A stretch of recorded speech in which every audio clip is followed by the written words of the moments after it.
Hi, it's Andy. Hi, it's Dave. Hi, it's Kirk. Welcome to the A.D.K channel, and today with us we have the wonderful Alun from Before the Sirens. Welcome to the channel. Thank you for having me. We're going to be doing a lot of these conversations through the rest of this evening, as we are doing back-to-back reactions, so you're going to get used to this over the next few days as you see these videos uploaded. But today's video, do you know what? I am going to be able to tell you who this band is, because it's not a music video.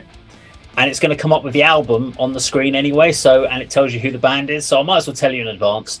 The band we're going to be checking out today is a band called Kill to This. I remember that. Let's go check out today's video.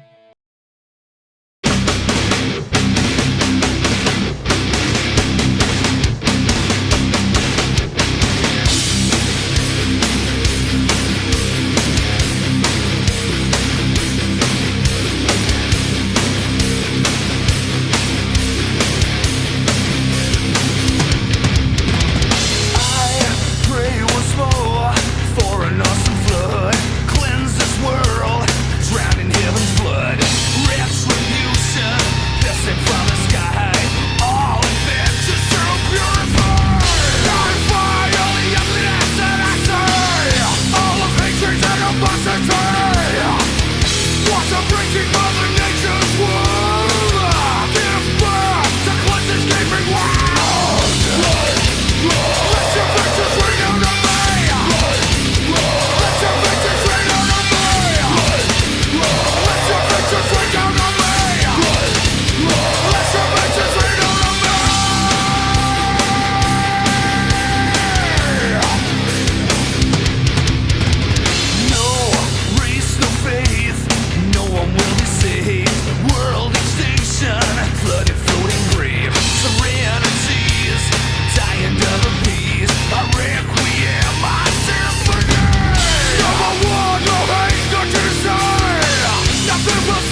Okay, so that is, of course, Kill to This, and the song is The Flood. So we're going to throw it over to you, Alan, for your first bit of feedback on the channel.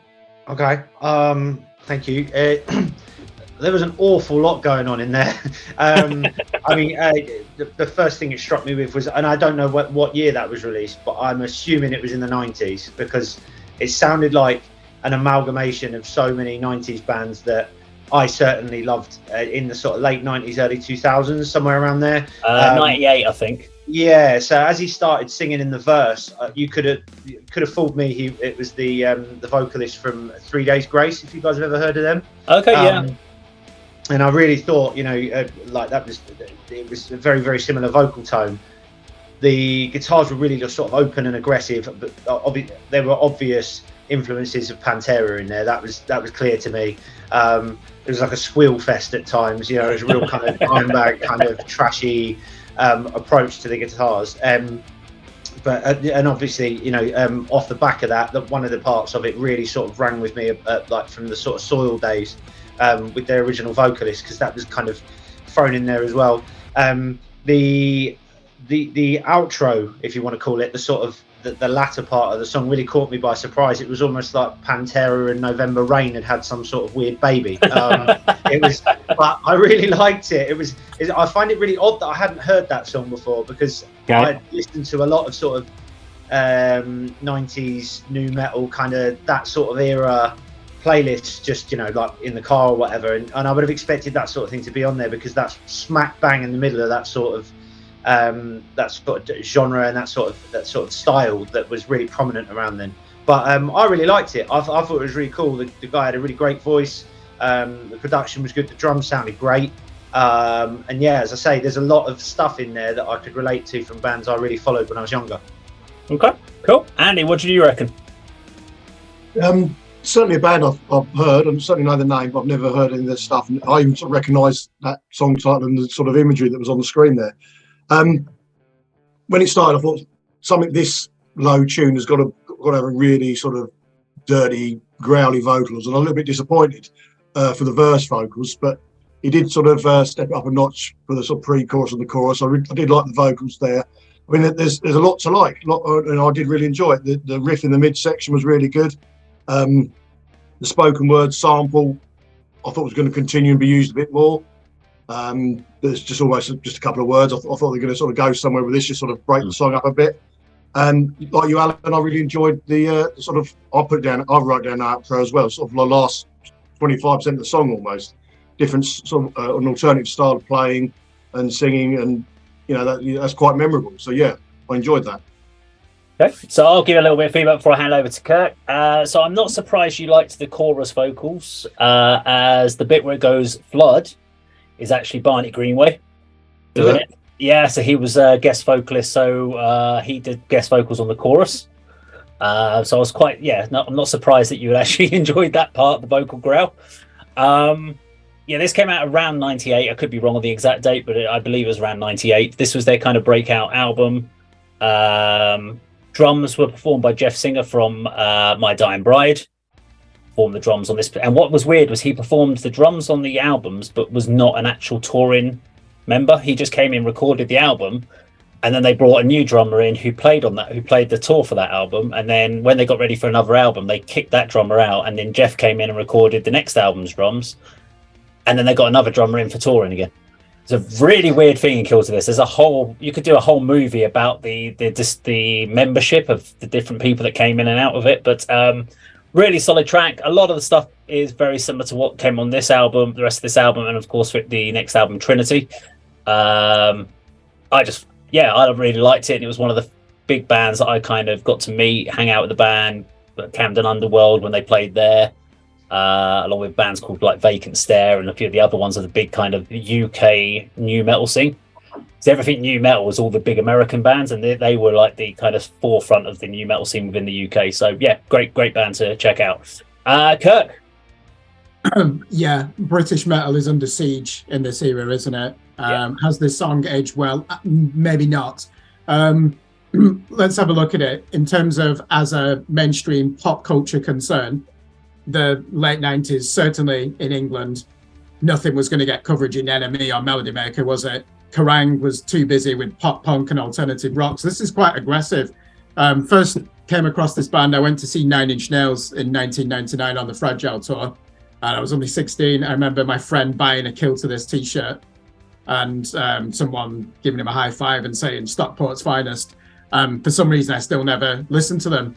The problem with that song is the guitars are just shapeless, aren't they? I think you said, Alan, just open string, down tune, don't do anything. But that was synonymous with this, with what that music was doing. When you've got a hybrid of Nine Inch Nails and then Deftones on one side and then Helmet and the other. You said Barney Green, where even Napalm Death was starting to write groove metal around this time, and were heavily influenced by Helmet and Quicksand and bands like that. The chorus, it started to remind me of Rob Flynn, The Burning Red, which is obviously a controversial Machine Head album. That would be the weakest song on The Burning Red, I would say, if in that ridiculous scenario, hypothetically, if it was on there. I did like the outro. It reminded me a bit of Epic by Faith No More, the way they've tried to end it. It just didn't really go anywhere. Final thing, excellent production. I do like the production and the audio engineering on music from this era. And Alan, I can see why you're fond of this era as well. It was certainly my gateway into heavy music in the 90s. It just didn't quite stand up for me, that song. Okay. Well, there we go. That was Kill to This and The Flood. Now, if you like this video, please do like, share, and subscribe. And, of course, go check out Before the Sirens. And we'll see you on another video sometime very soon. Take care.